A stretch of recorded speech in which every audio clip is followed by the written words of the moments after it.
I'll say a quote, and you have to identify the movie. Is he gone? Yes. Forever with any luck. I know it. Hang on. Mr. Collins. Talking about Mr. Collins. Yes. Name the movie. Pride and Prejudice. Which version? With oh wait now. I don't know the year, but it's not the Keira Knightley one. It's not. It's the longer one. Right. The BBC version. It's like showing the Yes. Yes. At the beginning. Yeah. BBC version. That one. Famously aired by a channel called A&E back in the day. A&E. Right. I don't think it exists anymore. No, I think they used to do the Granada Sherlock Holmes too. With yes. That may have Jeremy been the same. Brett. That may have been the same production, same studio that produced, because the cinematography and everything is the same. Well, I don't It's know. very similar. Yeah. Welcome back to the Poisoner's Almanac, everybody. I'm your co-host, Adam. Are you recording? Yeah. Oh, we're on. Oh, yeah. I thought you were just practicing. Should we start over? No, we're good. Okay. I'm good. Let's go right for some show comments from Spotify. This is from the Hemorrhagic Fever's Marburg virus, which was the most recent episode. Blaufrosch says, I have a similar reaction to the cold, especially when the temps drop suddenly. It's super ironic because I love the cold and happily collect carts at work. Normally not my job, in 6-degree Fahrenheit weather, which is cold. Yeah. I wish I liked the cold. I would happily go somewhere colder. Like, I think it's extremes in temperatures on both ends I struggle with. Yeah. Like 60 degrees Fahrenheit to 75, even 80. I like those ranges, but here it just gets like it's been 100 and up outside.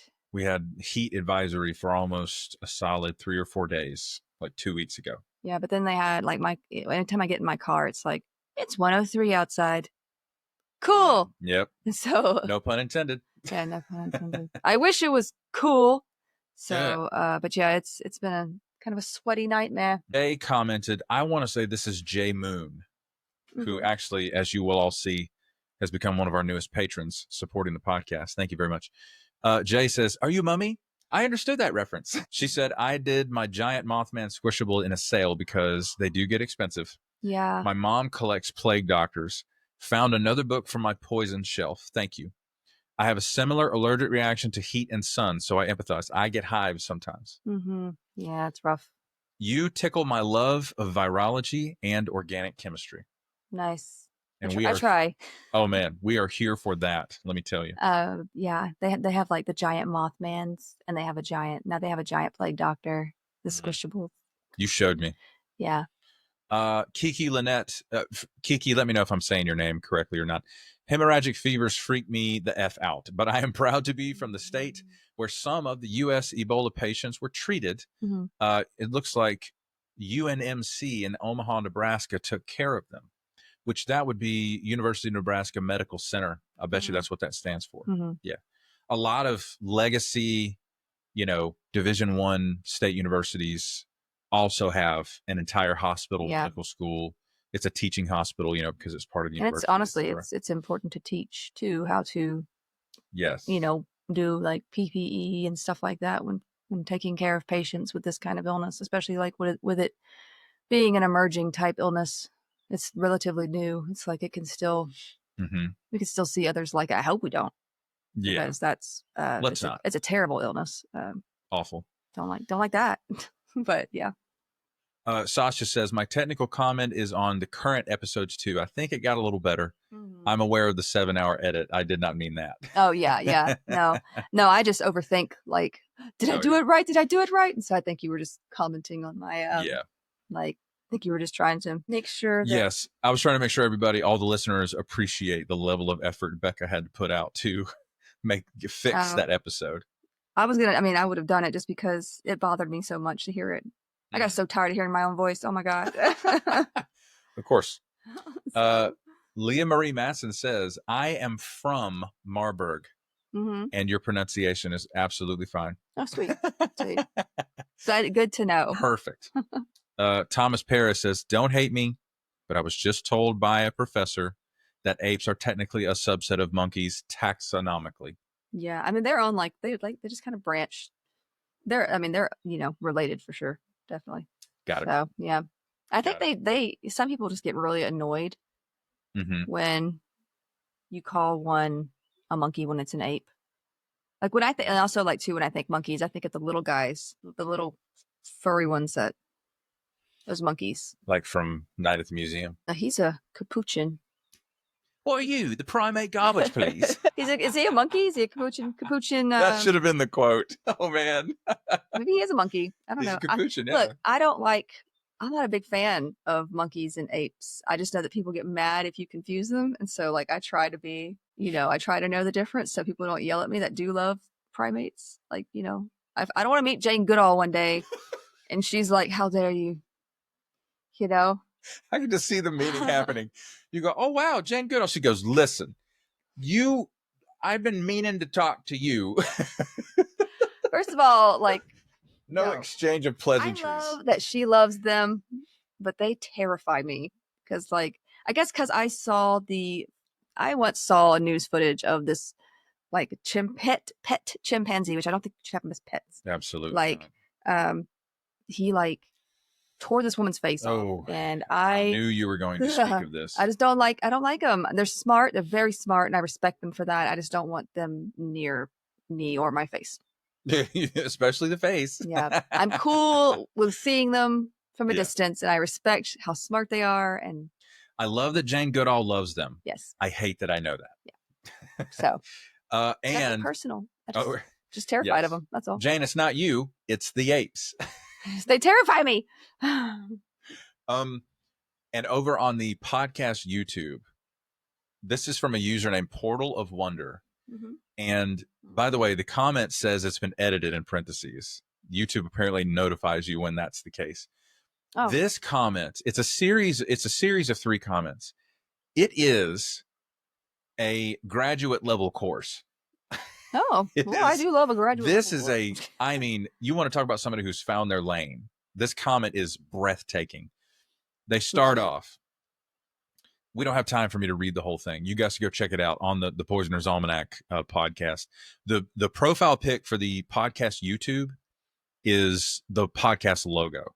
Mm-hmm. We do also post on our personal socials, which is just me sitting in a chair trying to look cool. That's not it. You're looking for the podcast where the profile pic is the podcast logo. Is that not what you're doing right now? What? Sitting in a chair trying to look cool? I mean, I was going to wait for you to bring it up.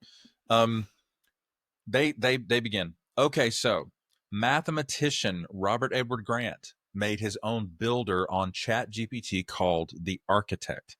I did not know that was a thing. I'm already learning. I don't even know how to use ChatGPT. I literally have never used it. Not that I don't really.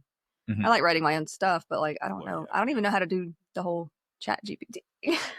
He loaded all the maths and geometry from his entire career into the builder. And the way that they say maths with an S at the end makes me think. No, it makes me think they're in the UK. Yeah, because the word is mathematics. We just shortened it to maths. I think it's only the Brits who say maths. Math. Anyway. We're lazy. We say math. We're just lazy. We say math. Okay. He loaded all the maths and geometry from his entire career into the builder. And unbeknownst to him, it became a mirror sentience that retrieves information from the harmonic field, which is where our thoughts and ideas are born and then collapse into form in our 3D world. You should download it if you're curious. Anyway, I asked the architect about this incident, the incident being the Dyatlov Pass incident, which we covered in a previous episode.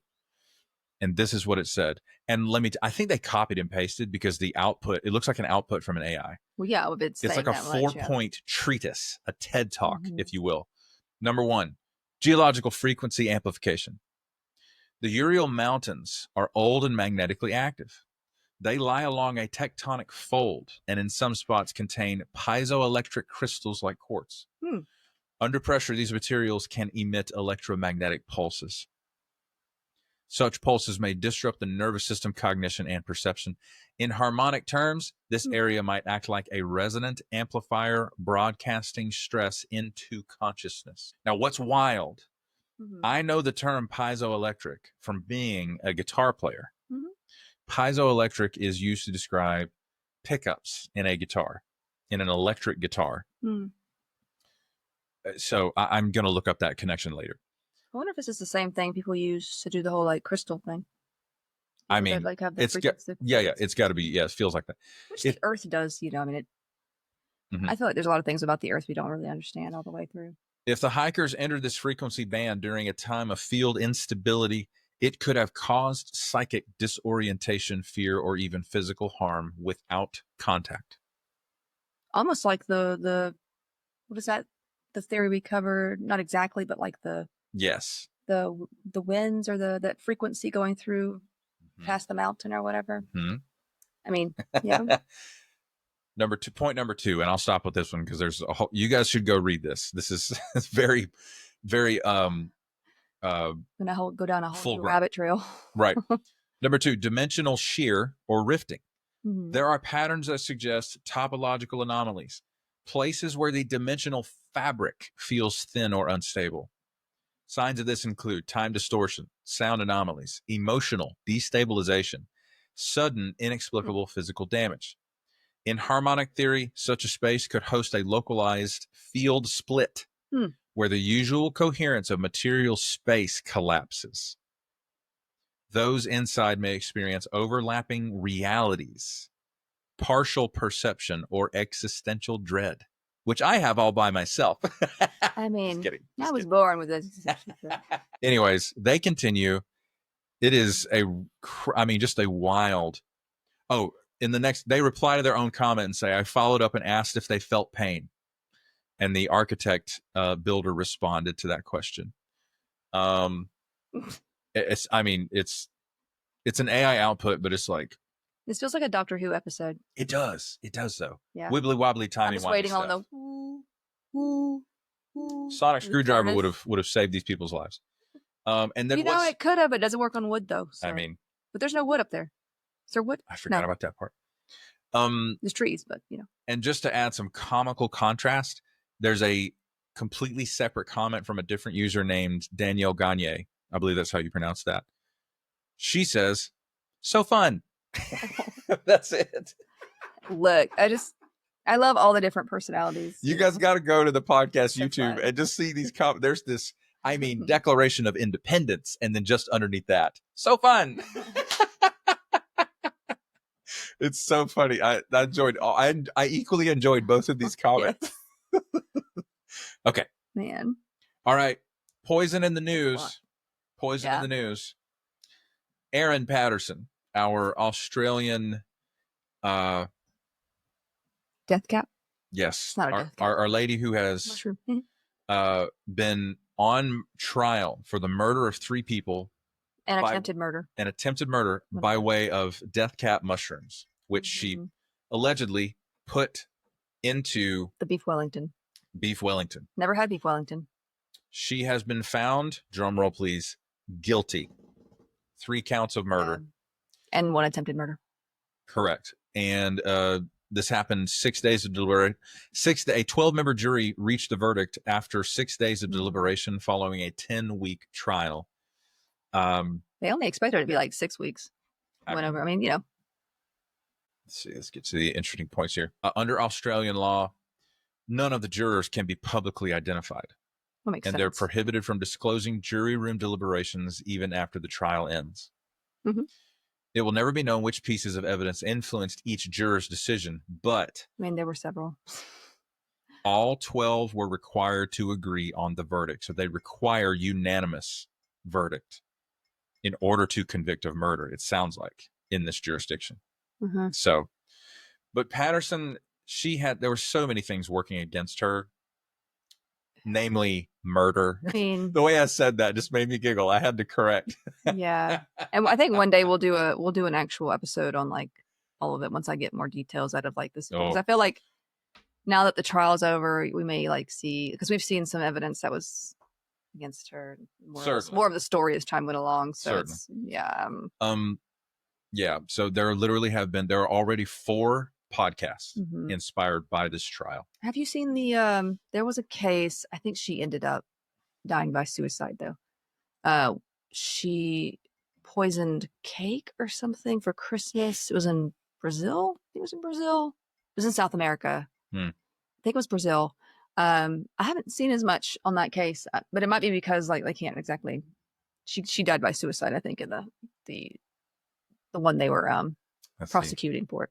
Yeah. So story time. I escaped a religious cult 7 years ago. Without going into too much detail here, let me just say it was an extremely difficult journey. My mental health spiraled downhill, and I thankfully had enough presence of mind to seek out a therapist to work through what was going on with me.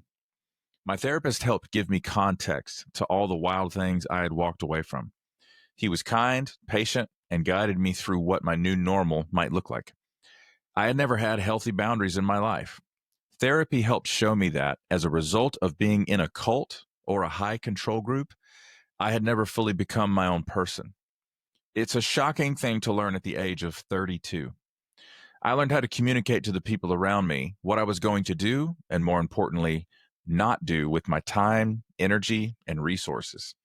BetterHelp is the sponsor of this episode, and they're on a mission to make starting therapy easier. BetterHelp is a platform where therapists and their clients can communicate effectively and get the most out of therapy. There's a journal inside the platform for personal reflection, and there are group sessions on a number of different topics available every day. Starting therapy is easy with BetterHelp. Fill out a questionnaire, and you will match with a therapist in as little as a couple of days. One of the best features of BetterHelp is that if the first therapist doesn't feel like the right fit, you can easily switch to another one until you find someone you really connect with. They carefully make sure therapists on the platform are well qualified, and their customer support team is there to help you if you have any questions. With over 7,000 reviews and a 4.5 rating on Trustpilot, BetterHelp is a platform you can trust. If you're struggling and think you'd benefit from a therapy session, go to betterhelp.com/almanac or choose the Poisoner's Almanac during sign up and get 10% off your first month of therapy. Let's get to some housekeeping for the podcast. Be sure to follow us. Be sure to follow us on whatever platform. That was really. Let me get a drink of water. I think I got the black lung, Pop. Sláinte. Be sure to follow us on whatever platform you're listening on. Thank you in advance for leaving 5-star reviews for whatever platform you're on. Those are piling up on Spotify for sure. Follow us on socials. We got links in the show notes for all that. The Patreon's up and running. Let us know what content you might like to see at higher tiers on the Patreon. Supporters of the show currently have access to weekly bonus episodes, the option to leave us a voicemail that we play and react to on the podcast, and you get shouted out by name on the podcast. So all those perks are available for a single United States dollar per month supporting the show. And those patrons are as follows: 87 Pens Girl 71, Mara Santiago, Grace Lahan, Genevieve, Nahev Shatrit, Jay Went, Inken Hafner, Kira Yorsek, Tay of Sunshine, Monique, Shane R., Sue Steves, James Mills, Megan Geiler, Liz B., Woolly Wolf NZ, Mama G., Nicole Rivers, Richard Miyako, Heather Nolan, Kaylee, Sasha Rubel, Maya Shostak, Maggie Yarm, Ogre the Viking, Lynn Rocket, Brett Moser, Zaid, Neil Houdini, Nicole Crane, Jefferson Vargas, Carmen Q, Sarah G, Ninja, Estar, Olive Octopus, Betsy Rich, T-Bug, Christine Maljotti, Morgan Brittingham, Blau Frosch, also known as Clara Jurisons, Vix, Anne Maria, Carl Ziegler Jr., Clyde, Jennifer Wilson Richter, Too Fidgety, Wendy G, Elena MK, Caitlin Martin, Pungrammed 101, Minnesota SPT, Tasha, Stuart Slattery, Simone Valdez, Christian Scradergaard, Bonnie, Oma D, Rynel Alara, Kristen Arnold, Aaron Carey, Lynn Simpson, Melissa Emmel, Desiree Davis, Jennifer Ramirez Johnson, Dalek Party, The Warped Witch, Sometimes Jules, Dizzy Dancer, Creative Otter, Yadmit, Supergirl Sway, Rachel, Anya Brandt, Ebby, Leah Marie Matson, Lady Digitalis, Jesse, Shay 10, Julia Franzoni, Sparks, Gloria Eichmann, Thomas Huff, From Strings to Things, Soy Kasumi, Jessica Gasparini, Robert Jr., Caitlin and Ron Mack, Donna Lanchanese. I was wondering if you're going to remember. I got a DM directly from Donna telling us how to say her name. Yeah, we got it on the podcast Instagram, I think. Was it really? I think so. Yeah. She told me, it's like she wrote out like phonetically how it's supposed to sound. and she mentioned, like, because it's Italian, it's kind of sing-songy. Lancinese. I do. The Italian language is great. Yeah. Lauren Smith, Anna G, Serpentine Fire, Melanie the SLP, Stuart Lee, Solstice, Chris Millanak, Mackenzie Kennedy, Libby, Hetty, Hatapalooza, and please welcome our newest patrons, Lisa MN, A.K. Schmutt, and Jay Moon. Cool. Thank you all for supporting the podcast. And thank you, Donna, for letting us know how to say your name correctly. Love it. Because it's fun. Also, Lancinese. Do I sound funny? I sound okay? This ear is so freaking clogged or something. Because like I hear myself in this ear. I can't hear myself in this ear. You sound like you normally got a problem. And I have, I've been neglecting it for a while, so I need to take care of that. Well, but, yeah. No, I went to that baseball game last night, which I'm not super into baseball. I like baseball. I'm not super into sports in general. Yeah. But we had free tickets, and things are expensive these days. And I was like, well, I can appreciate free tickets. Sorry, I got distracted. But it was supposed to be a book talk themed. They didn't really talk about any books. And I was like, people don't read anymore. And this is so sad. But they did say that they were going to have a throwback to a 90s night. Because it's so long ago. And I'm just like... First of all, how dare you? They're like, we'll have 90s music. And the first thing they put on is Britney Spears. And I'm like, brother, that wasn't the only 90s music, first of all. Come on, guys. Like, first of all, I don't have a problem with, I get it. Hit me, baby, one more time. I get that. I get whatever. I get it. But like Nirvana, and there was we had some grunge in the 90s. We had a whole grunge look in the 90s. So it was like, anyway, but I will likely not be going to that one anyway, because like I said, expensive. I think tickets are like $40 a pop. If you sit up in that, the upper level with the bar, right? The indoor bar area, that's why it's that expensive. No. Regular tickets are that much. Yeah. You're kidding me. I am not kidding you. Those are VIP tickets. How much is a regular ticket? Like $38 to $40, depending on the night. Cross. Depending on the night, yeah. And it changes depending on the night. What is it, more expensive if it's a themed night? Or if it's like a weekend, I think. Yeah.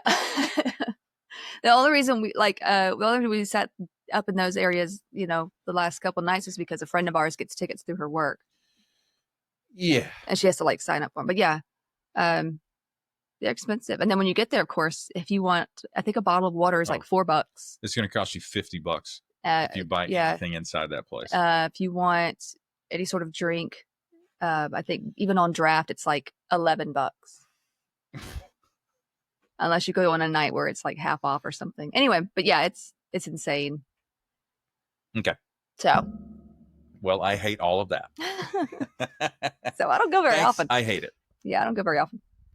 And it's not, I almost said Little League. I'm so sorry. It's not minor league baseball. It's minor leagues. God bless them. They're good. It's just, of course they're but good, it's not but like it's not the Atlanta Braves. Yeah, Come on, you're not guys. going to see like major leagues or whatever. Man. Yeah. Okay. Expensive. I thought those high ticket prices were for the upper level with the indoor bar. No. That's why we didn't go that one weekend. You remember that?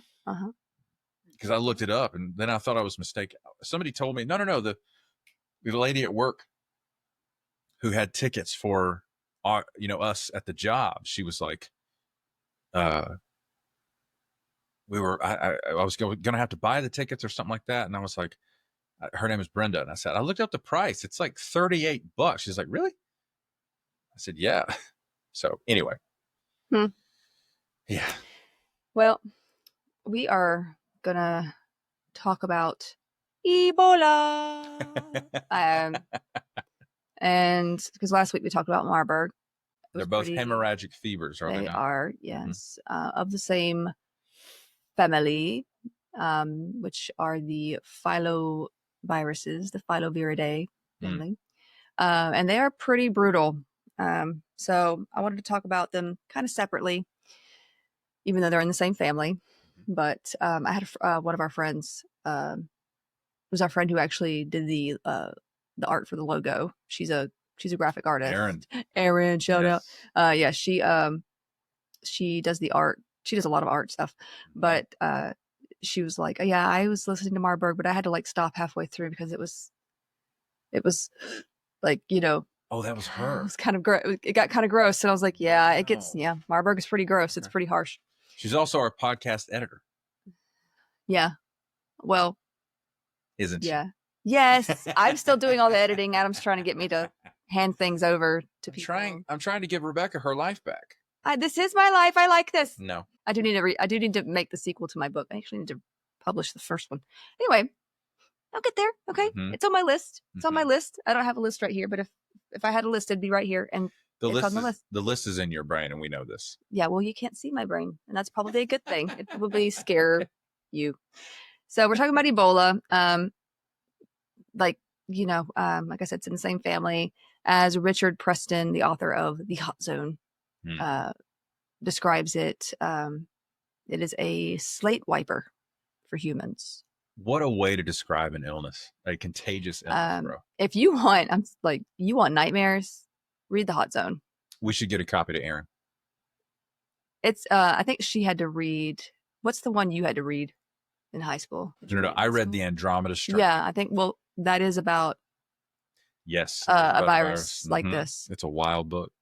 I actually we didn't read that one. Mm-hmm. We read a lot of like classics that are probably banned in schools today. We read Beloved from Toni Morrison. We read The Scarlet Letter, Nathaniel Hawthorne. And I was like, we get it. Hawthorne. She's an adulteress. She's got a giant AR. We get it. Right? Also, the pastor's kind of a hoebag too. He is, and I'm like, why is she getting treated like this? Let's tell the entire story. Honestly, that book kind of made me mad in so many ways. It made women mad. What for? You know what? Like, I can't imagine. If I were Hester Prynne, I'd have been like, okay, I'm not going to finish it. Okay, sorry. But yeah.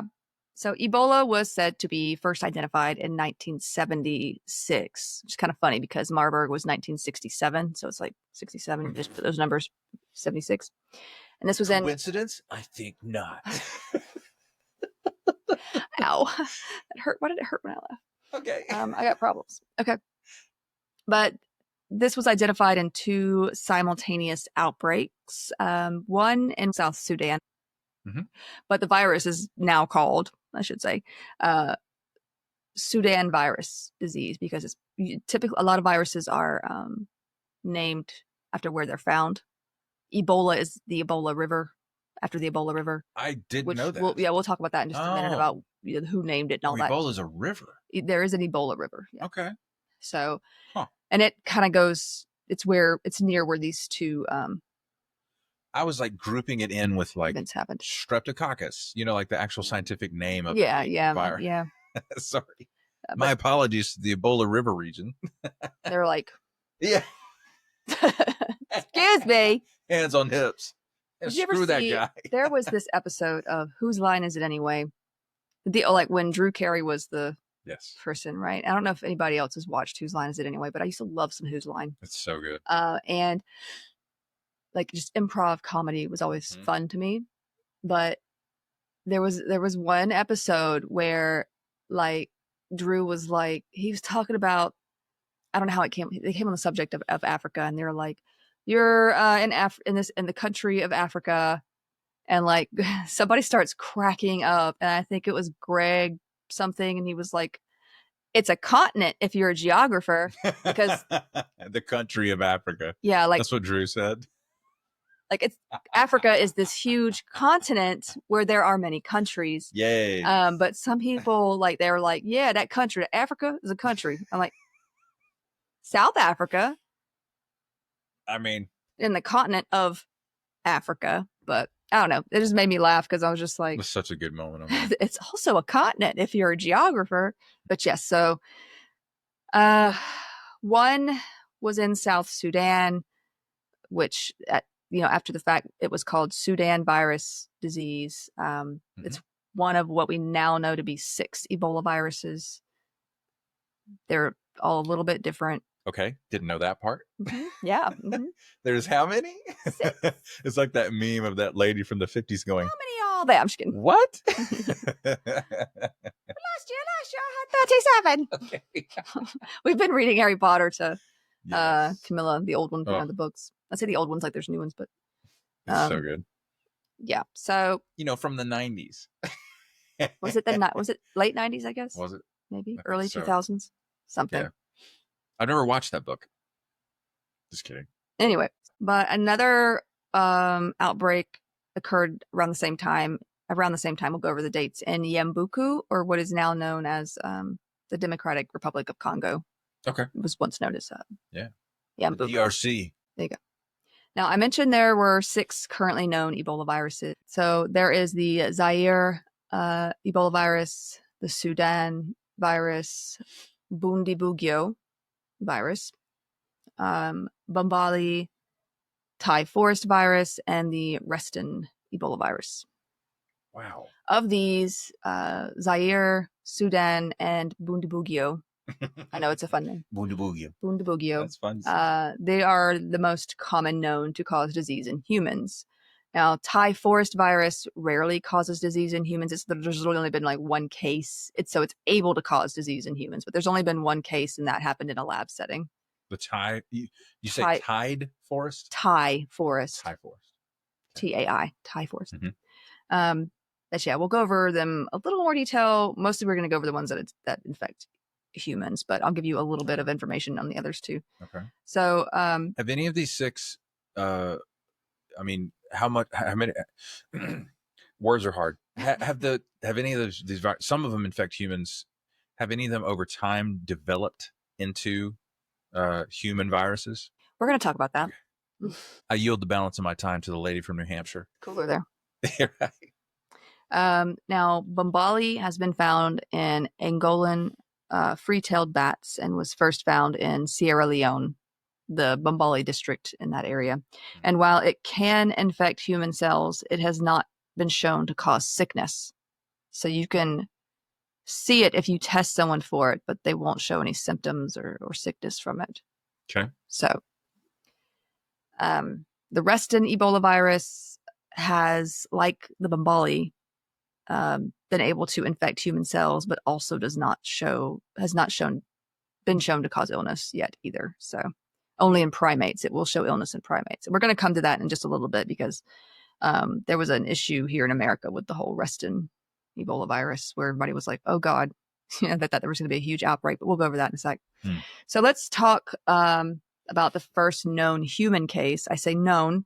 There may have been others unknown, especially since this virus did show up in like rural areas. So like we're going with what we know. Mm-hmm. I mentioned that there were 2 simultaneous outbreaks, but with them, the Ebola virus was of a different type. So the first to show up was in southern Sudan in July of 1976. The first person we can trace it to was a man nicknamed Mr. U.G., who worked as a storekeeper in a cotton factory in Zara, I think, home of the Zandi peoples.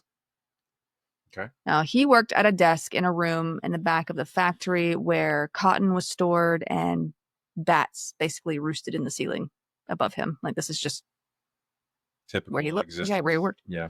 Now, it has not been proven that these bats were carrying Ebola. So that's, kind of an assumption. The idea is that the infection came from somewhere, such as a rodent, or that he caught it outside of work, or that the bats may have had it. But you wouldn't be able to prove that these bats had it. I think they even tested some of the bats that they found there, and they didn't see it there. So it's like maybe there was a bat and he's not there anymore. You know what I mean? Like it's hard to figure out exactly how he got this. Okay. Anyway, he did not go to a hospital. This is like a rural area too, so it's like I'm not sure where the nearest hospital was for him, but he ended up dying on a cot in his home with blood just escaping from nearly every orifice. I mean, It was bad. Hemorrhagic fever, if you will. Yeah, just blood. Mm-hmm. Yeah. Now, his family gave him a traditional Zandi burial. But not long after, 2 other workers in that same room were also sick, and they too died after hemorrhaging and going into shock. Mm-hmm. While Mr. So it's like something like Yu-Gi-Oh. I'm not. Mr. UG. Oh my God. Rest in peace. I see it's literally YU and then G, and like my brain is carrying on with EO. 100%. Because my brain does that. Mm-hmm. So polite. Okay. This is why I don't go too many places. Because I risk disrespecting somebody. So. Dishonor on you. Dishonor on your cow. Dishonor on your whole family. But he was more introverted. Same. Felt that. One of the other cases, who we'll call Mr. PG, was definitely not. He had a lot of friends and mistresses. Ayo. And this illness spread among them easily through physical and sexual contact. This illness then found its way to a hospital in the nearby town of Maridi, where it decimated the population of patients and the town just outside of it. Now, at this time, the hospital was run by medical staff using what they had, and what they had was not exactly helpful with disease control. They had 5 syringes that were reused throughout the day, every day. Oh, man. They were not sterilized in between either. Even using the same syringe sterilized, or it's just, that's a big no for me anyway. And these days, we have the little, put them in a little sharps box, you get a new one. Or that's just totally. But there, it's they don't have access to. Yeah, especially at this time, and even now, there are places who don't have access to that. So it's you got to do what you have. Mm-hmm. So especially when there's diseases like prions that can withstand some sterilization techniques, it's just a no for me. Now these syringes were sometimes rinsed off if there was blood that you could see on them. Hey, I respect it. Yeah, so there's that. So you can imagine someone with Ebola comes in, the medical staff has never seen this before, but they're like, well, maybe it's malaria. So they thought the same thing about Marburg, because it was malaria was pretty common, and it's at first it starts with fever, and they're like, maybe it's malaria. That's it's a pretty good assumption at that point. But yeah, or maybe something bacterial, and they start giving out injections of antibiotics, and the needles are not sterilized, and they're used on other patients, and then they get sick, right? It also spread throughout the medical staff as well, which is actually pretty common with such an illness when it enters a place where others are taking care of you. You saw this with COVID as well. A lot of, and then they would be like, oh, well, if you've got it, oh, well, just go back to work, right? Because we don't have any other medical staff. It was a wild ride. The things we heard, especially as healthcare workers, it was wild. It begs, I wonder how much of, the USAID was in the news a lot, a month or two ago. And I wonder if this is the stuff that they supplied to people out in the bush of Africa or what have you. I've seen some estimates of how many children die per day with some of those programs being completely cut off. It's tough to, I don't know. It's difficult to imagine. It really is. I think it's not the USAID or whatever. It's the Pediatric Association, the American Pediatric Association, is actually suing Robert F. Kennedy Jr. Oh, you mean about vaccine recommendations? Yeah. Yes, they're suing, and I think many of the professional organizations are banding together. To just basically disregard any, which is good for them, Yeah, absolutely. They're they're taking legal action to go with a different clinical standard besides that coming out of the CDC at this point, because now RFK has ruined that. Yeah, South Carolina just had their first case of measles in a long time. So, brother, this is a TV show. Here we are. So they probably don't believe in Ebola either. I mean, it's a hoax. Typically though, once it hits hospitals, medical staff, it's pretty common. Medical staff are going to get it no matter how much, precautions you take, especially when it first arrives, because you don't know what this is. You don't know what to use to protect yourself. Yeah. Even if it's not something new, like people come in all the time with like MRSA, C. diff, and you've been handling that patient, you've been doing stuff with that patient, and then later it comes back, oh, guess what? You just tested positive for da da da da, and you're like, love this. Great. Awesome. So yeah. So in this, care requires a lot of hands-on contact. So makes sense. Yeah. So this particular case, there were 284 infected, and out of these, 151 recorded deaths. Now, the symptoms were very similar to Marburg, though still little was known about it even. Marburg, it's only been, it hasn't even been 67. Yeah, it hasn't. 9 years. Yeah, it hasn't even been a decade yet. So, I'm sure that's so funny that Marburg was discovered before Ebola. I've just got more. Ebola is more in my consciousness than Marburg ever was. That's interesting. I would think it'd be the opposite. We see it more recent. We've seen Ebola more recently in outbreaks. Right, with Ebola, sure. Yeah. So, it's been in the news more, and it's also deadlier. So, yay. The symptoms were very similar to Marburg, though still little was known about Marburg as well, especially to medical workers where this is now breaking out. And even the neurological effects seemed alike. Some patients would run and just tear their clothing. They would be running around naked and bleeding, often right out of the hospital and into the village. They weren't, all there. Oh, like encephalopathy. Somewhat. Yeah. I mean, it was affecting their nervous system as well. So you've got clotting as well going on and hemorrhaging. So it's affecting the brain as well. It's affecting every organ. And so, yeah. So yeah, they're very confused, very ill. Others became like zombies until they died, just sort of laying there staring off into the middle distance. So yes, thank you, Ben Stiller. Yeah, but just basically they would just bleed out in their beds. But it was chaos. The name for the virus comes actually from the nearby Ebola River, as I mentioned, and was seen to have a 50% mortality rate. So double that of the average Marburg virus outbreak. So it's like if 2 people are sick, one of them's going to die. 1 out of 2. That's pretty rough. That's insane.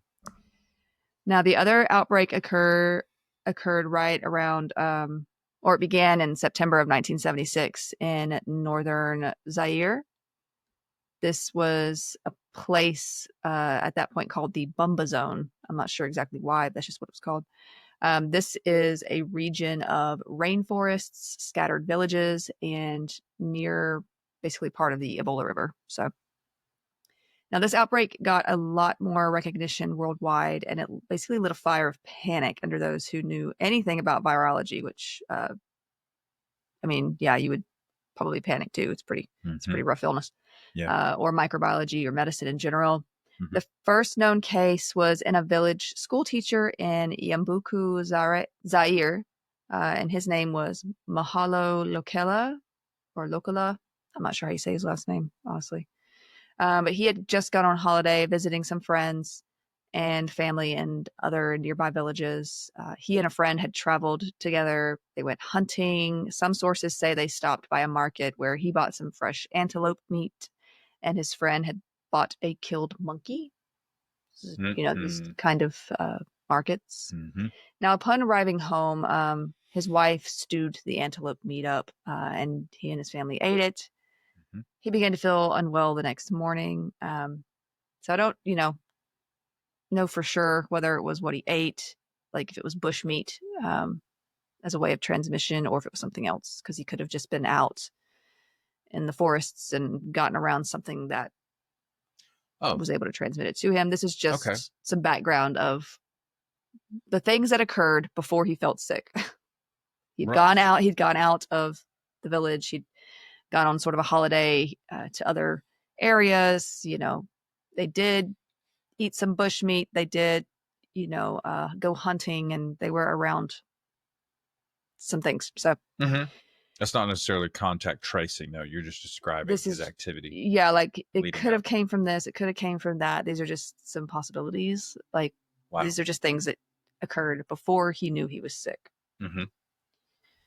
So he went to the Yambuku hospital where he was given an injection for malaria, believing his symptoms to line up with such.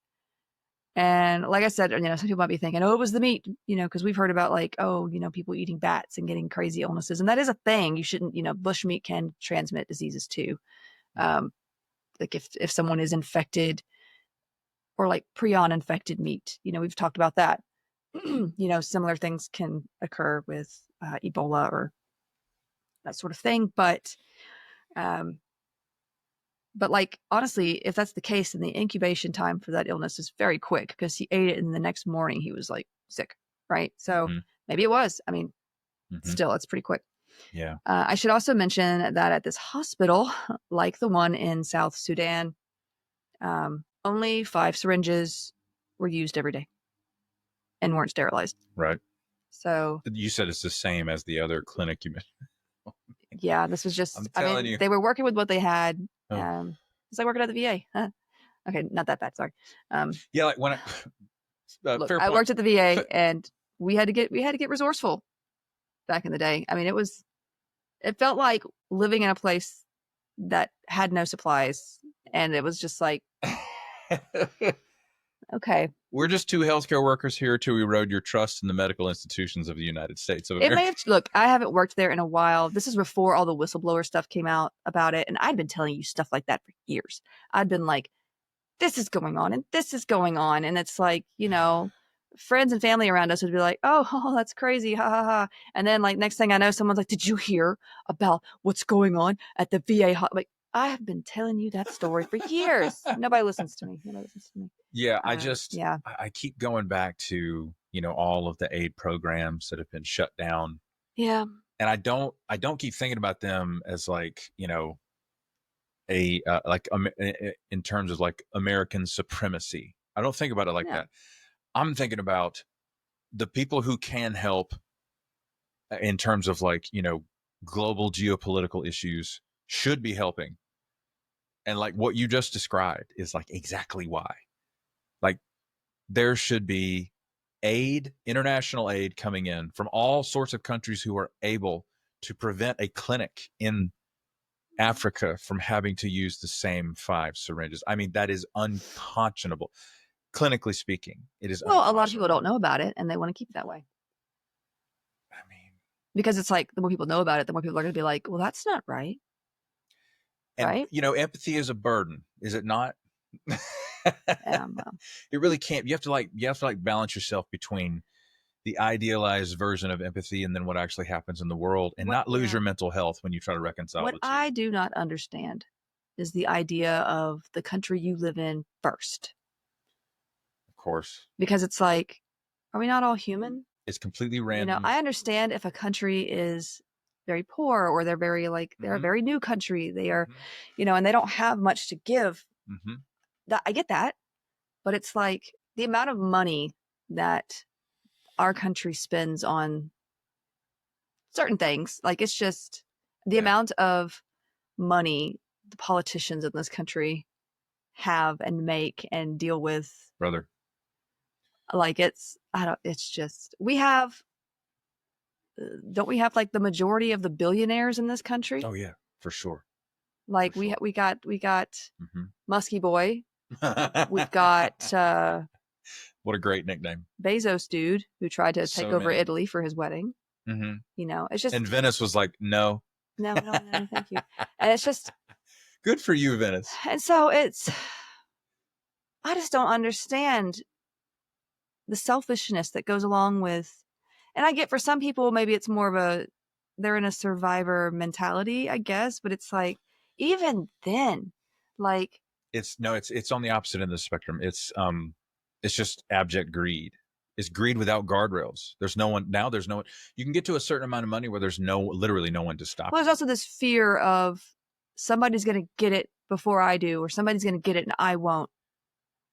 We're going to run out and I'm not going to get any. Me. And it's like, if you sat on your couch today and never left your house again and never earned another cent, you're going to be fine. It doesn't matter. I really struggle They are with beyond the concept of money. Well, I really struggle with the idea of being so against helping people who need it, giving to people, and then those same people, swearing that they hold to values of generosity and love and then they call that patriotic, and I'm like, that just feels wrong. No. It feels wrong on so many levels. It feels greedy. It feels it's the most self-righteous people though who are like, no, we shouldn't be giving to these people and da. They don't give anything to us. And I'm like, it's not about getting it back. It's about being decent, being a human being and helping other human beings. That's right. Right? And so like they don't want to watch.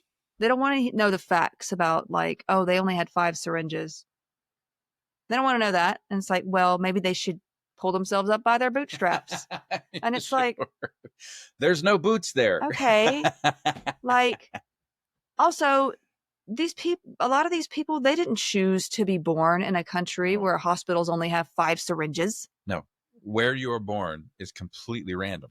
It's completely random chance where you're born. And so to act as if it's just to have an outsized sense of national pride is conspicuous. It's very conspicuous. It's a little weird. Like, it's a little weird. And so like, I but then when I tell stories about the VA, people are like, that's so horrible. We should be treating our veterans better. But it's like, if you say that about somebody else in another country, well, that's too bad. I can't have empathy for them and them. You know what I mean? I can't like want better for these guys, and because I wanted better for the patients at the VA. We had some great patients, but it was like we had to get so resourceful. We had systems that didn't work. We had to literally call the doctor on the phone one time for a code because the overhead audio wouldn't work. We pushed the button and nothing happened. And just for the sake of the listeners, a code means somebody is dying. And somebody stopped breathing. That is, we need things to work in that moment. One would think, Rebecca. And anyways, sorry to digress, but for us as healthcare workers, it bothers me so much to see people just so unempathetic, so uncaring, and so selfish. Anyway, okay, getting off my soapbox.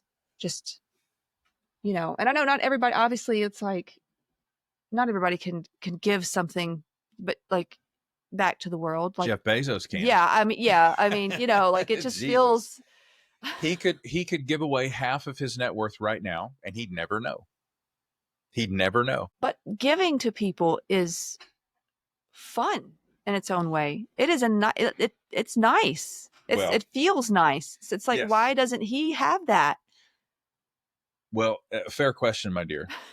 My part of my theory, I'm trying to construct a kind of a self-concept of. I'm not saying he doesn't have any sort of feelings. I don't know him. I don't know the man. It seems like he doesn't. I don't know the man. I really don't. But I think these people have a different brain, which is why they are absolutely ruthless in so many ways, because they don't experience emotions the same way we do. In a way, they're neurodivergent, but not like we are.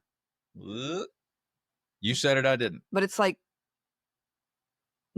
they weren't born that way. It's almost like their brains have rewired according to their values of. Yeah, it's a combination of nature and nurture, but they are also. Well, some are born into money, and so that's what they definitely born into money. But like a guy like we're talking about Jeff Bezos. Bezos is lucky. That's it. He's lucky. He started Amazon. I remember when Amazon just sold books. Yeah, Amazon was like selling books. We've all seen that photo of him in that crappy looking office with that crappy looking banner that says Amazon.com. That was the extent of Amazon at that moment. He's lucky. He's lucky he was born where he was born. He's lucky that he perceived the internet to be a revolutionary tool as far as commerce goes. I still know who needs that much money. But so did him and 250,000 other entrepreneurs at the exact same time. Who needs that much money? Well, Anyways, what do you do? What are you doing with that much? Eloquent. What are you doing? Why are you trying to buy space. Venice for your wedding? You go to space. Nothing, no other product makes sense except going to space. You literally have to spend $1 billion. It reminds me of that rich couple on TikTok. Sweetie, I don't want to go to space. I like space, but I'm fine where I'm at. Space is great. Let's observe it from up there. Let's observe it from by the a ground. telescope. Right. So anyway, Ebola. I'm sorry. It just so many philosophical things get dug up when you talk about, outbreaks of disease.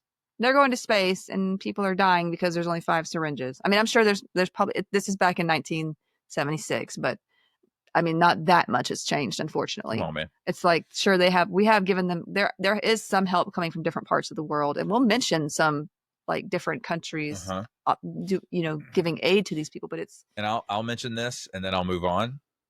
But the American Revolution does not succeed without the inoculation of the Continental Army from smallpox. Just so you know, what is now an easily preventable illness could have stopped the American Revolution dead in its tracks. Yeah, that's what outbreaks of disease can do or not do. George Washington had a decision to make, and he made it, and it very well could have saved their future there. So, and here we are. And because the Brits had already gone through smallpox, most of them were immune already. It was killing American soldiers a lot. Okay, I'm sorry. I'm back. I'm back to Ebola. I just had to. It just. Sometimes you got to get some stuff out of your system. It's it's that justice. Like. Okay, 5 syringes. Sounds like a good band name if you think about it. So yeah, they were using 5 syringes every day. These weren't sterilized. At best, they occasionally rinsed these needles, in a pan of warm water to get the blood off. Sometimes they didn't even do that. So Mr. Lokela might have received his shot after someone else who had Ebola, and we just don't know what happened to the other guy. So he could have gotten it. That he could have had something else originally, gotten a shot for, say, malaria, and then that's how he got Ebola. Does that make sense? We don't quite know exactly how he ended up with it. Right. Now, I mentioned earlier that this was a different strain of Ebola than that in Sudan. This one was actually deadlier and would be known as Zaire Ebola Virus. Am I saying that right? Zaire? Yes. Is it Zaire? Yeah. Yeah, Zaire. I feel like I don't know. I'm used to saying things wrong. I have like speech trauma. Is that a thing? Can you have speech trauma? I don't know. So it blew up in like 55 villages surrounding this hospital. Okay. It was infecting people likely from contamination via injections, and then those infected taking it home to their families. And of course, they're not going to know this is contaminating people until people start breaking out with this illness, right? Like, they're just giving the shots, doing their daily thing, and then boom, total virus time bomb. Yeah. Just blows up. So yeah, it's also important to remember that burial rituals are a big deal in many of these cultures, and they involve a lot of hands-on contact. There's a lot of like spirituality behind it, a lot of, love and care and preparing that body of a loved one, A lot of chances for more contact. Yeah. So, and yeah, before the actual burial. So the medical staff were also falling to the disease. I mentioned when, earlier, this happens a lot when you see these kind of viruses break out, because you've got medical staff who don't know.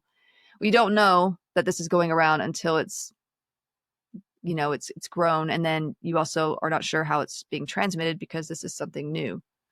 And so it's like, they don't know how it's spread. So if you walk in there and you're like, it's contact and you're not wearing any kind of PPE, and you've got a cut or something, or you've got, or you, lift your hand to your face. Now it killed most of the nurses and then the Belgian nuns there. There was like groups of Belgian nuns helping in these hospitals. Wow.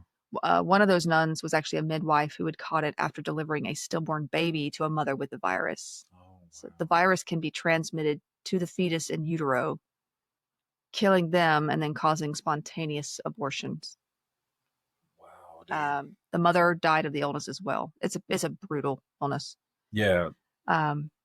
And with both mother and baby having it, and there's a lot of bleeding with this illness. Mm-hmm.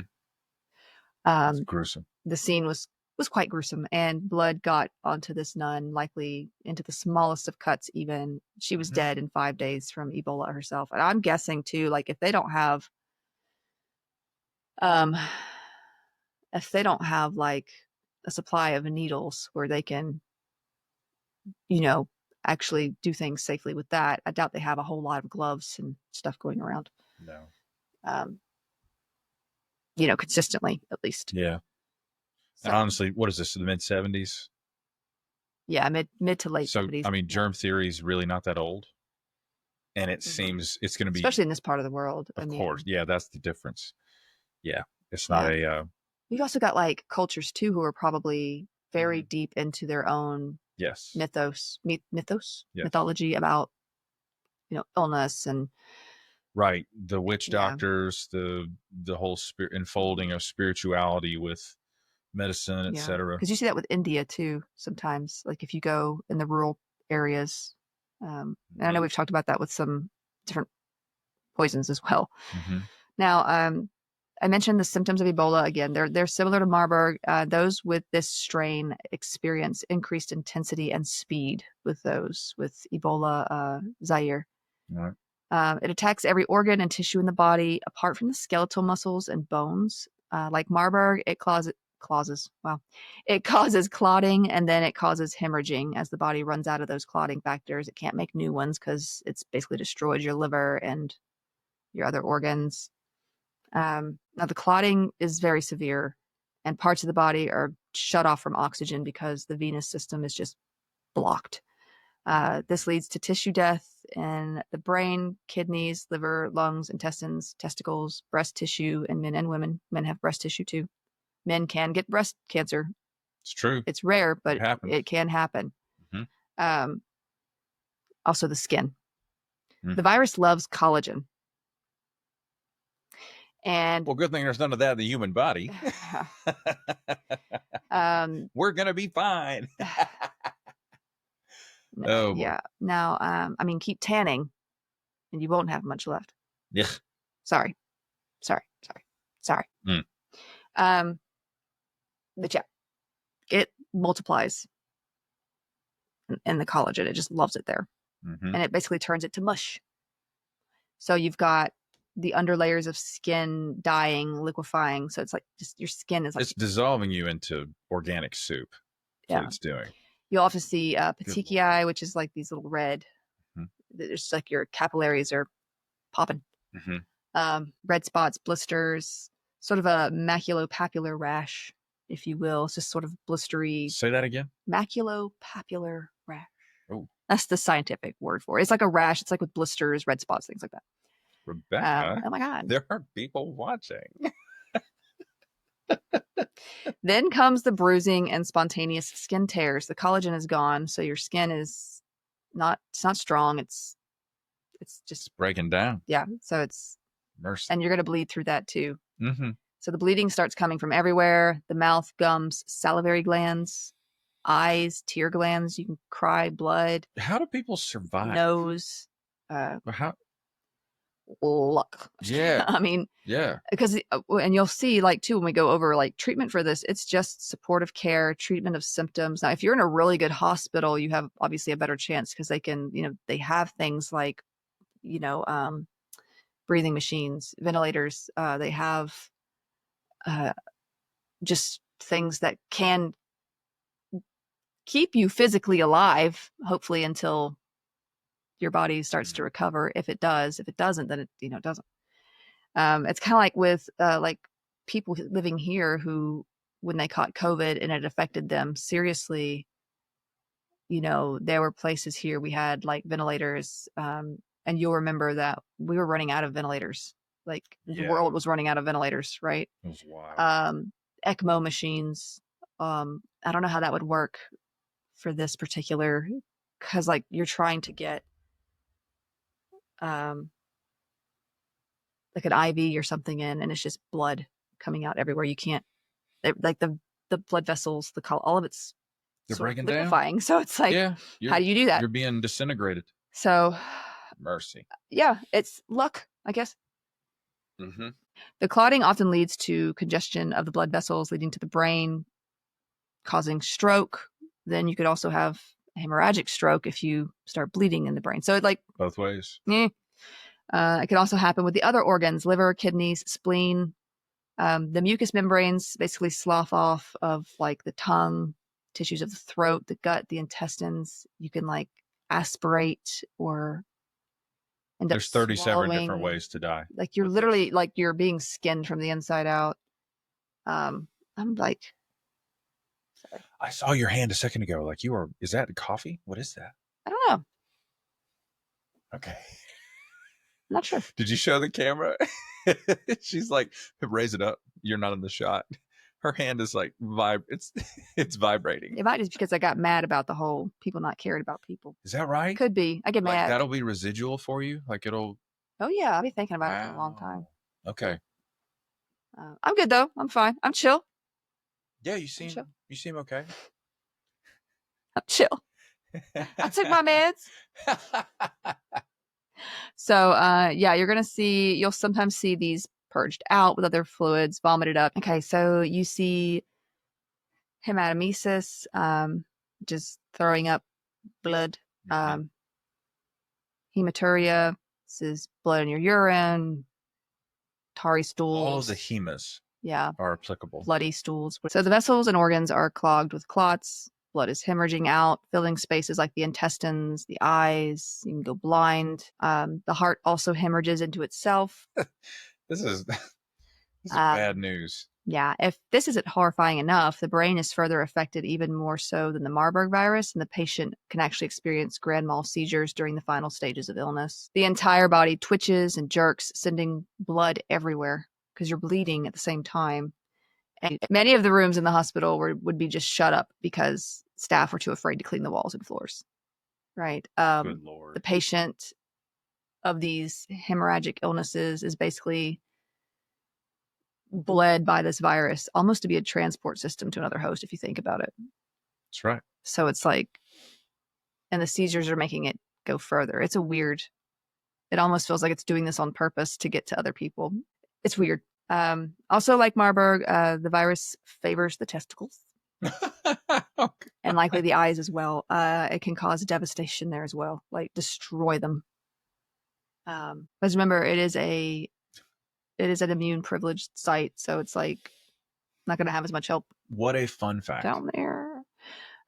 Looking at blood collected as a sample, you can literally tell something's wrong with it. It just doesn't look like blood anymore. Like there's like the red blood cells die, they're destroyed. It just looks, it's visibly different. It looks liquidy. Yeah, it just doesn't look like blood. It almost looks like it's thinned way out. Yeah. It's basically a death from the inside out. Well, I say we cut the funding. Now, as more nuns succumb to the virus, the doctors still able to treat patients decided to do something called an agonal biopsy. And this agony is right. Yeah, it's an agonal biopsy. It's basically a rapid sampling of tissue done close to death. So a lot of these nuns were a group that prohibited autopsy, like just based on religion, I suppose. Oh no. So this would be the next best thing to figure out what was going on. Like they were trying to respect these nuns, values there, while also do the next best thing on figuring out what was going on because they don't know what this is. So you guys want to build a commune here and you want to help with the medical care, but you don't want us to figure out what's going on. Well, I mean, they didn't see this coming, I'm sure. And I'm familiar with agonal breathing. Yeah. And that's a near-death event as well. So that with the terminology makes sense. Also, if you don't like needles, trigger warning, you might want to skip ahead. Okay. They would take a needle, insert it into the liver. It's a long needle, and pull a sample up, basically. They also took without anesthesia. No. Not that they would know. They would they would. Wait, are you talking about after expiration? They're still alive. They're still alive, just barely. Yeah. And so they would also get samples of blood in some tubes that they can get and send it off to Belgium and to the microbiological research establishment at Portman Down in Wiltshire. Seal that box. Yeah. Now, a nurse that had taken care of one of the nuns that had died began to feel unwell a few days after she had passed. The nun did. And she basically went into panic mode. She was only 20 years old, and she had future plans to go to Europe for college, which she had received this scholarship for. And so, like, you know, she's scared, right? She's young, and she's like, this isn't good. Mm-hmm. So instead of going to work at the hospital the next day, she actually went into the city of Zaire, which is full of people, to get travel papers straight at the foreign ministry. She felt worse the day after this and decided to go to the larger hospital in Kinshasa. This is called the Mama Yimo Hospital, or it was then. I'm not sure if it's called that now. Mm-hmm. They just gave her basically a shot for malaria. It's totally mimicking it's what malaria. Because like they're like, we don't know what else this could be, and they're probably limited on supplies there too, even. Mm-hmm. But she knew something else was up.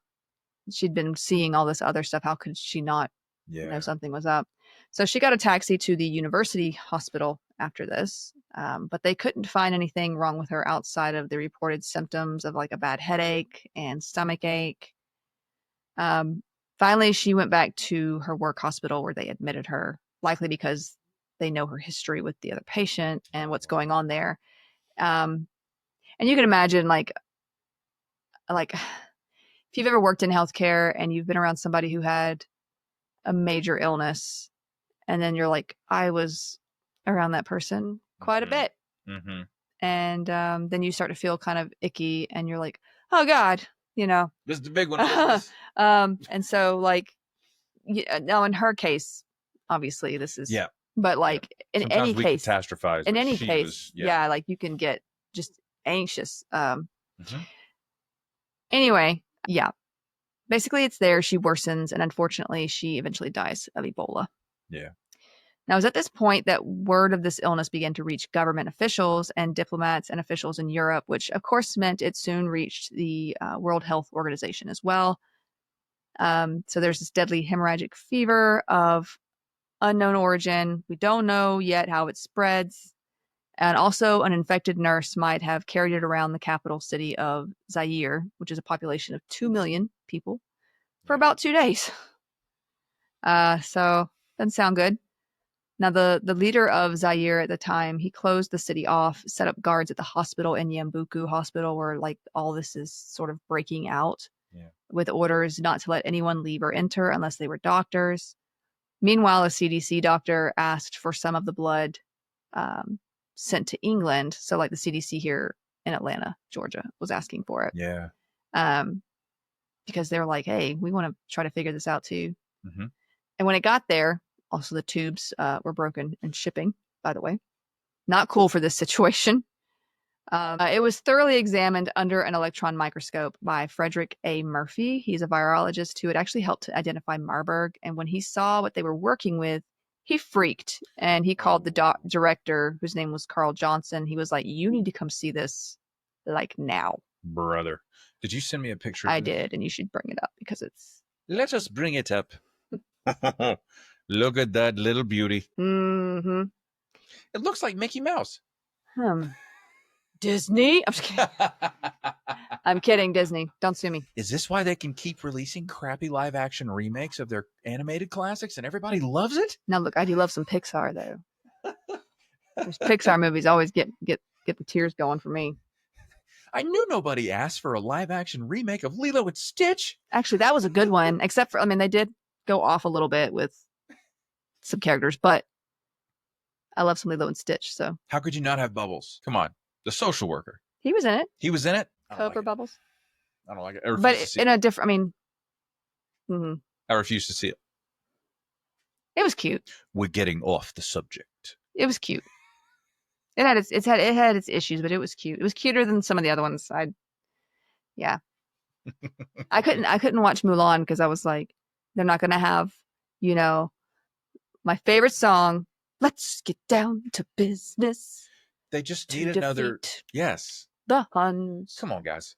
Y'all just need something to show the shareholders. That's what you're doing. And I get like Mulan is more than just the cartoon. The story was around way before. Yeah, but come Disney got a hold of it. But then like, no, Mushu, I like Mushu. Is there something that millennials hold near and dear that won't be ruined by the time we retire? Like everything has been ruined. They did take Star Wars. The economy, vaccines, our favorite movies from when we were kids.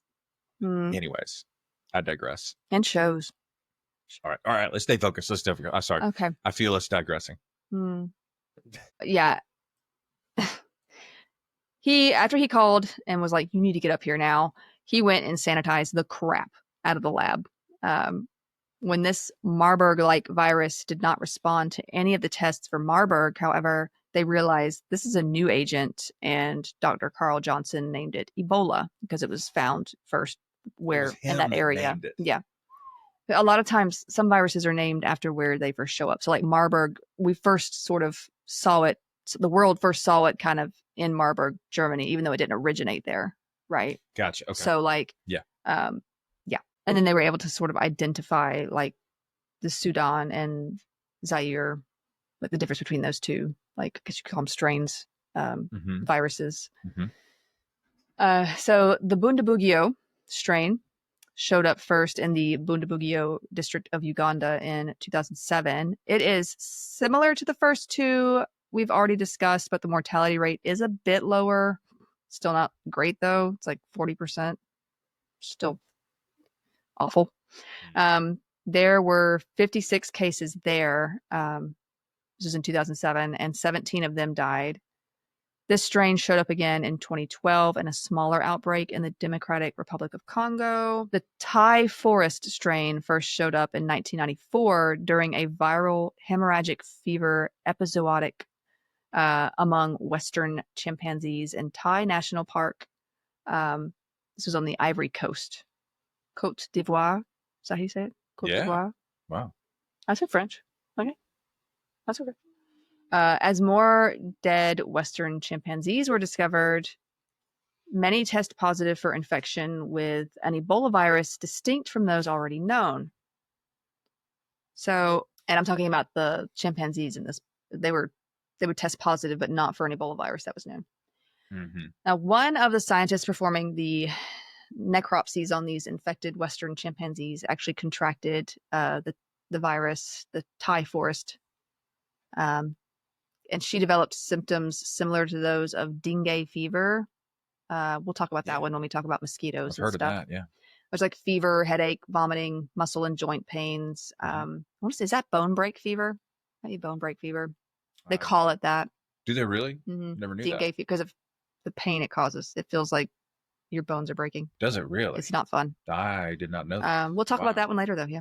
Okay. But she developed these symptoms about a week after the necropsy. A necropsy is just an autopsy on animals. Yeah, I figured that from the etymology of the word. It sounded like biopsy, but it's necropsy, so or autopsy. Just after death. Yeah. Yeah. So. Yeah.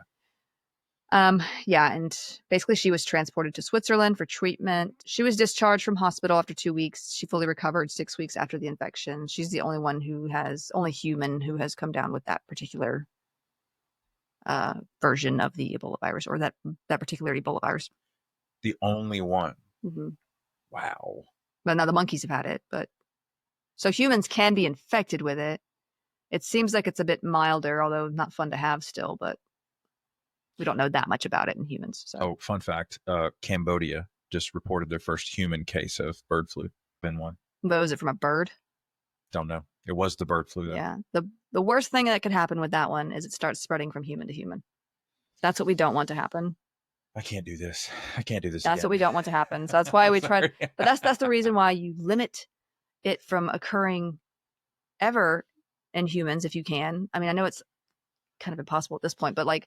Well, the main thing, take precautions to limit that so it doesn't mutate and jump. Of course. Like well, thankfully, the U.S. has not cut any funding for scientific or epidemiological research, so everything's going to be fine. Thank you for listening to this episode of Our Health Anxiety. I'm going to need help saying this. Is it a macaw? Is it a monkey? Yeah. Macaws? Macaques? Macaques? Macau? How do you... Macaqueus. Say it again. Macaqueus. I don't know. Look it up. Masak, the French, the people who speak French out there, let us know. I don't like monkeys. Freak me out. Send us a DM where you go on an absolute tirade in French. Hang on. Send us a voice message to the podcast Instagram. Macaques. Okay. I don't know. I want to hear a native French speaker say it. Or somebody who's fluent. The Reston strain, or the Reston Ebola virus, gave Americans a scare because it was discovered in 1989 in these monkeys, these macaques, these monkeys were sent from the Philippines to Reston, Virginia, at the Hazelton's Research Products Primate Quarantine Unit. Okay. My hand is still shaking. A primate quarantine unit. Primate quarantine unit. So they really are the primate garbage police. I mean, yeah, it's basically where basically animals are kept here and later sold for lab testing. So they probably get them, make sure there's nothing wrong with them in quarantine, and then sell them off that way. Mm-hmm. These monkeys died. It was discovered that it was due to Ebola virus. Initial testing showed it to be the Zaire Ebola virus, which has the greatest death rate. And so everyone was scared, and for good reason. 4 workers at the research center actually tested positive for the virus, but they never became sick. That's crazy. Now How did they avoid that? This was also a time when they were still concerned that Ebola could be airborne. We didn't know yet if it was or wasn't. Oh, that's the first question you answer. Well, because it's been happening in other places, and with limited resources and limited researchers on the ground, a lot of people didn't want to even, once they heard it was Marburg, a lot of people didn't even want to touch that research wise. Okay. Fair.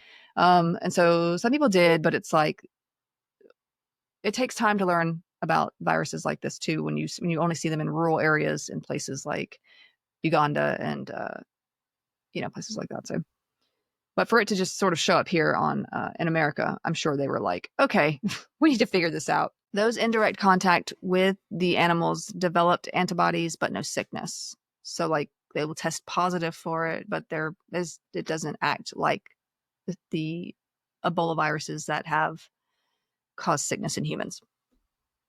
Okay. Now, concerning a history of outbreaks, I will just mention that the largest recorded was in West Africa between March of 2014 and June of 2016.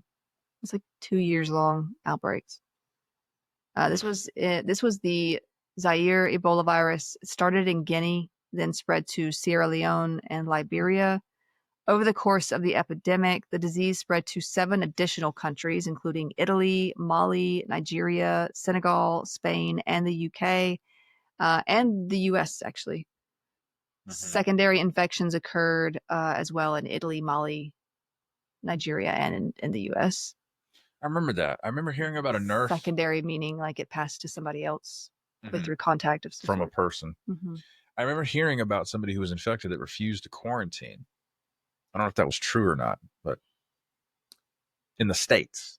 Cool. Mm-hmm. I mean, we're seeing that with measles too. Sure.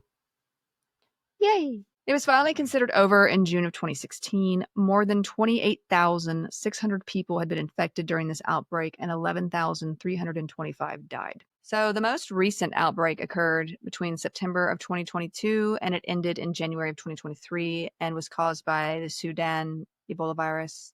There were 164 cases and 77 deaths in that outbreak. That was just a few years ago, 2023. And you may have been to the doctor or the hospital or whatever, and they would have asked you, hey, have you recently been to Africa or West Africa or have you recently been on a trip to Africa? I don't know if you remember getting those questions when you go to the doctor. Mm-hmm. And a lot of it was to make sure that the spread was kept under check. Yep. Because they would basically be you need to like quarantine or do something to make sure that you have not contracted Ebola virus, because if it were to get out of hand, if you don't mind stepping into this broom closet while I call the CDC right now. Get out my face. No. Now it is, as I mentioned, it is spread via contact with bodily fluids, any bodily fluids. So, I mean, and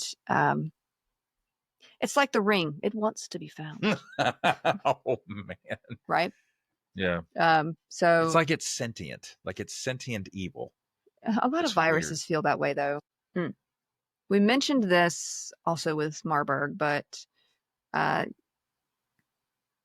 basically it is also a biosafety level 4 virus. It is considered one of the most hot viruses, and by hot I don't mean a good thing. Yeah, extremely contagious and dangerous. Yeah. So only basically the U.S. Army of Medical Research Institute for Infectious Diseases and the CDC, which is closed, and the CDC in Atlanta, Georgia, are the only places able to handle biosafety level 4 viruses. And to be able to go into one of these level 4 hot suites that contains life, like if there's active infection happening, like within an animal in there too, you basically have to strip naked. You put on surgical scrubs, then you put on a spacesuit, you pull the helmet down over your head, and you close the suit. You close it. It's completely airlocked. And then you enter this airlock space after that. And then it's covered in biohazard symbols. So like you can't say, oh, I didn't know there was something bad in there. What that says? I don't know what that is. Before being able to enter into where the virus or infected life forms are. And so it's taken very seriously. Yeah. It's a strange illness too. We're here to make your health anxiety worse. Yay. Like, share, and subscribe. Thank you. I mean, the World Health Organization doesn't think it will end up like, the one thing about this virus is it kills people so quickly that it runs its course through. I mean, it'll decimate a village or a community, right. and then just disappear back into. Yeah, it's almost like an evolutionary misstep. It's so good at infection and so good at, depleting the host. Yeah, and it's not the first virus to be like that, but it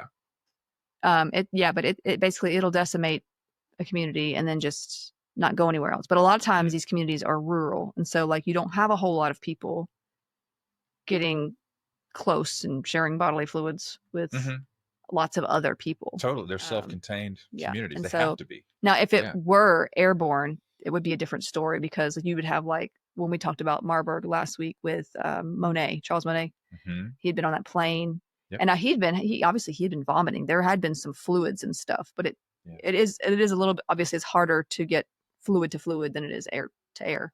So it's like, at least there's that. But yeah, that's Ebola. I was like, I think that's as much detail as I'll go into, because I'm pretty sure it's a rough one.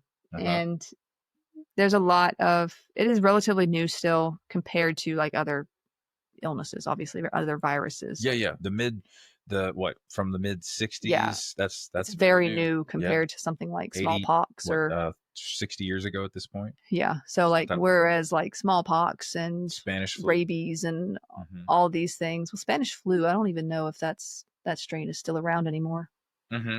So yeah, I don't think it is. Well, after 100 years, that would make sense. Yeah. It didn't last very long, but we'll have to talk about that one too. Sure. Anyway, but that's what I have for Ebola. Fantastic. Ebola. Lesson learned. Don't call it. Go away, Ebola. All right. Thank you all so much for listening and watching this episode. That's going to do it for this one. We will see y'all in the next one. Bye. Bye-bye.